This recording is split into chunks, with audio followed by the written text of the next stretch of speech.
Back around. Oh, God. Oh, no. If Jacob succeeds. Oh, my God.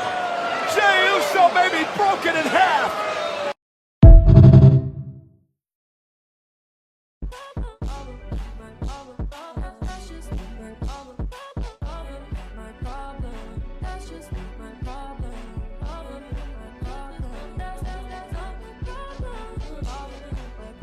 Hey, what's going on, YouTube land? It's your boy TJ, and welcome to my YouTube channel, Wrestling Nostalgia, where I get my reviews and WWE shows, PL events, and today we are going to be reviewing SmackDown. But before we get into SmackDown, just go ahead and give me a like, share, subscribe, and all the other good stuff. Help my algorithm out, starting off, fairly new or whatever.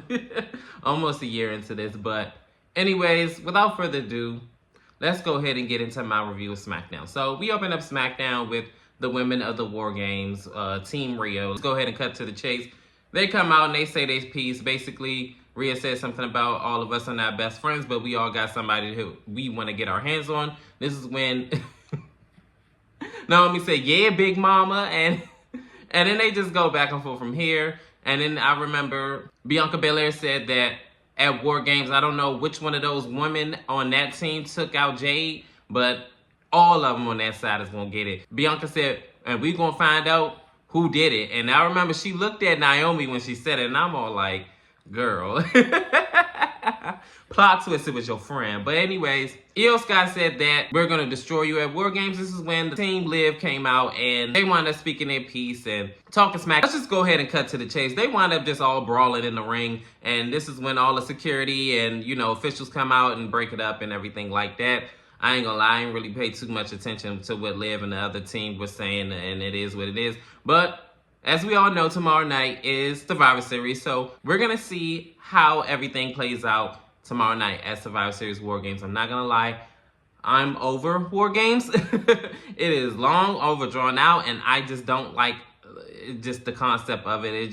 It takes too long for it to start and everything. That's just my whole rundown. Please, end War Games like yesterday.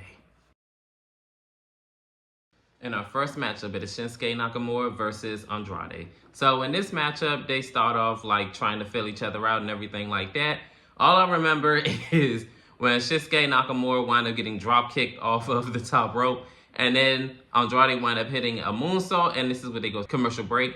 Then after commercial break, this is when Shinsuke Nakamura had Andrade into a submission hold, and then from there, they kind of go back and forth. I remember at one point, they both were doing like spin kicks and like spin elbows and things of that nature, and they kept missing each other. And then I remember at another point in the match, this is like towards the end of the match, Shinsuke Nakamura wound up ripping the top turnbuckle off when Andrade was like running towards the turnbuckle, and I guess he was going to do the running senton or the double knee, should I say. And then he wound up hitting his face into the exposed turnbuckle. Then Shinsuke Nakamura wound up hitting him with the Kinshasa, which is the knee to the back, and then 1, 2, 3, Shinsuke Nakamura pinned Andrade. And then after Shinsuke Nakamura won, this is when from behind, LA Knight wound up trying to run and I guess get a one-up on him, but he wound up not being prepared because he wound up getting a face full of mist in his face. And this is where the segment ends. I'm actually kind of looking forward to this match, but I'm kind of worried because I don't know what's going to happen because we haven't seen Shinsuke Nakamura in quite some time on SmackDown. I think even since the draft, I only think he had like 2, maybe 3 matches, and that's about it. We're going to see what he's going to bring. I mean, he always bring it. He even brought it in this match, but we're going to see what's going to happen at Survivor Series War Games between LA Knight and Shinsuke Nakamura for the United States Championship. In this next matchup, it is Carmelo Hayes versus the WWE Undisputed Champion Cody Rhodes, with the championship not being on the line. I'm not going to lie, I did not see the first half of this match, so we're going to have to go into the second half of this match. These two had quite a back and forth match. It was kind of like spot feshy. I said spot feshes. They had a lot of spots in this match, but I mean, I'm not complaining. But I remember at one point in the match where Cody Rhodes tried to go for a springboard cutter, but he wound up getting caught up in the ropes. And then Carmelo Hayes wound up doing like a leg drop, but he wound up missing and just did like a kick or whatever, springboard kick. And then they kind of go back and forth from here. But I remember a couple of times Cody Rhodes tried to go for the crossroads, but Carmelo Hayes wound up you know, like, hold on, like, I already know what, you know, because they already fought each other before. He wound up, like, slipping out of it. But a little bit back and forth later, Cody Rhodes wound up finally hitting his cutter, and then 1, 2, 3, Cody Rhodes wound up picking up a big win over Carmelo Hayes.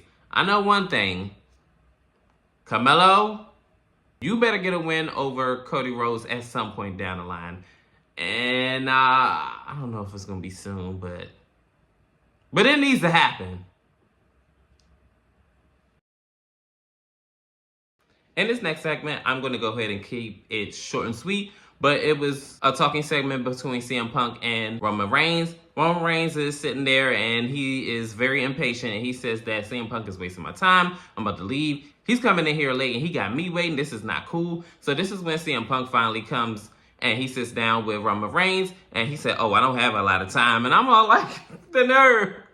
So this is when Roman Reigns says, I don't want your help. I don't need your help. And you got the nerve to have this diva-like attitude and this, that, and the third. So CM Punk says, I didn't come for you.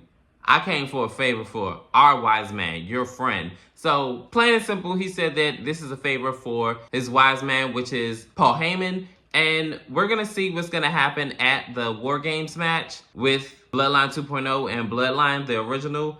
And it looked like it's going to be tension. And CM Punk basically said that if you want to run it back and just have me and you know what I'm saying, we can visit that, you know, after the War Games match. But right now, we got to put our differences aside and, you know, hey, it is what it is. So I guess he said, hey, he on his Kendrick stuff. Hey, squabble up. I squabble up. So we're going to see what's going to happen at War Games match tomorrow night on Saturday. This next matchup, it is a triple threat match for the United States Women's Championship Tournament. It is a triple threat match. It is Lash Legend versus Piper Niven versus Michin. So in this matchup, they're all mixing it up and trying to get their moves and everything like that. They're blocking and then they're hitting and everything like that. In the first half of this match, it's very like mixy. Then in the second half of this match, it's still kind of like roughly the same. Well, before I get into the second half of the match, I remember at one point where Michin was outside of the ring. Yo, Chelsea Green wound up beating up on Michin, and then this is when B-Fab came out and was beating up on Chelsea Green, and she beat her all the way up into the rafters. It was just so crazy. And this leaves Piper Niven by herself. Back and forth later, it looked like Piper Niven was going to go for a Piper driver on Michin, but Lash Legend wind up saving her. And then they go back and forth and everything like that. Lash Legend wind up hitting a lash extender, and then she almost got the win, but Michin wind up breaking up the pinfall, and then she wind up stealing the win. 1, 2, 3. She pins Piper Niven, and she is going to continue on in the Women's United States Championship Tournament match. I kind of had a feeling it was not going to be Lash Legend, and I kind of felt like Piper was going to take the pin. I knew for a fact it wasn't going to be Piper, like, advancing, but I was like, it might be Lash, but I think it's a little bit too soon for her. So I said, watch, it's going to be Michin. And it came to fruition. We'll see if she continues on her winning streak or this is just, you know, flash in the pan. We're going to see.